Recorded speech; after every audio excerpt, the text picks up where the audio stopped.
Hey everyone, welcome back to the Guppy Garage. So today I am going to talk to you guys a little bit about an experiment I am starting. I wanted to do it just for 2 weeks, and then I talked with Michael Pohl over at Bay Area Aquatics and Trent Weldon over at Weldon Aquatics, and we all kind of agreed that a month for this experiment would probably be better in order to show you guys really what the benefits are of each of these foods. So now that we've talked about that, let's get right into what I'm actually doing as an experiment. So what I've got set up over here is 4 individual little containers. Each one of these containers has one baby Medusa fry guppy in it, and each one of these fry is going to be getting a different type of food. The first food we're going to be using in the first container here is Xtreme, the nano size one. It is the 0.5 millimeter slow sinking pellet high protein starter fry grow food, and I just got this one from Aquarium Co-op, and since there's been quite a lot of hype about it, a lot of talk about how this is the new best food on the market, I wanted to give it a try for some Guppy Fry. We're also going to be using the New Life Spectrum Grow Fry Starter.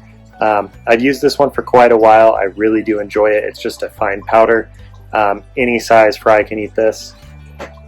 Same with the Sarah Onip, or sorry, not Onip, Sarah Micron Growth. This is just another powder formula. Really good food. I like that one a lot. And then I've got my concoction made up of bloodworms, brine shrimp, and then some cichlid gold and some New Life Spectrum and stuff is all thrown in there as well. And I'll put the card up there for the video that I made on making that fry food. So I've got 4 containers. Each one of them has an air line going in, so we have an air stone into each of these containers. I'm doing a water change on these every 2 days or a day, depending on kind of what I look at in there. We've just got 1 fry in each. I don't know if they're male or female yet, so that can make a little bit of a difference on this experiment. But I just want to see which one will grow that fish the fastest, male or female. Usually males and females both grow out at the same rate, especially when they're in the same container. The room is heated here, so I don't have to worry too much about the heat in each one of these. I did check the water today on these, and they're sitting around 75, which is perfect. Same as all my other tanks. Everything sits at 75 in here. So we're just going to be doing 1 whole month, each one of these getting a different type of food. We're going to really do a test on this, really figure out which fry food's the best. I'm hoping one of these stands out over the others. Only time will tell, and I guess we're just going to have to wait and see. So I'm just doing a quick update on this experiment so you guys do know I am doing it. I've got a lot of people asking me to do a review on this Xtreme food, and this is kind of my extended review, if that makes sense. So we're going to be doing a month-long experiment to see if Xtreme food stands up to the New Life Spectrum and the Sarah. So what guppy we're using the fry from.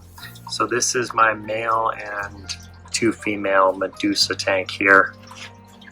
There are still more fry in this tank, so I don't have to worry about anything happening to the whole strain. Let's see if I can get a good shot. I'm using the new iPhone 11 Pro Max here, and this camera is incredible on this thing. I can get really far in there. So this is the line we're going to be using for this experiment. You can see there's a lot of color in this male. So I'm hoping with these fry I'll be able to kind of see that same thing. So we're just going to be taking these 4. We're going to take 1 whole month. I started this about a week ago, so we've got another 3-4 weeks to go. And I'm just going to keep feeding them these foods. I'm going to do 1 time a day. I'm not going to do anything fast. I'm not going to do anything extreme. I'm not going to do anything crazy in order for these guys to grow at a different rate than I normally would. I try to grow all of my fry, every single fish I have, just a more natural way. Fish in the wild are only going to eat probably 1 or 2 times a day. I usually feed about 1 or 2 times a day. But for this experiment, we're just going to do 1 time a day. I'm going to make it easy. I am going on a week-long trip, so my fiance is going to have to come in and feed as well. So I don't want her to have to do 2 times a day and then have to come in and change this water every day. So 1 time a day, you can take about 2 days between the water changes on these. They are kind of a small container, and I am well aware of that. But since we're doing water changes so frequently. I'm not too worried about the water parameters being as bad. So stay tuned. We're going to give you guys an update on this in about a month, and we'll see you later.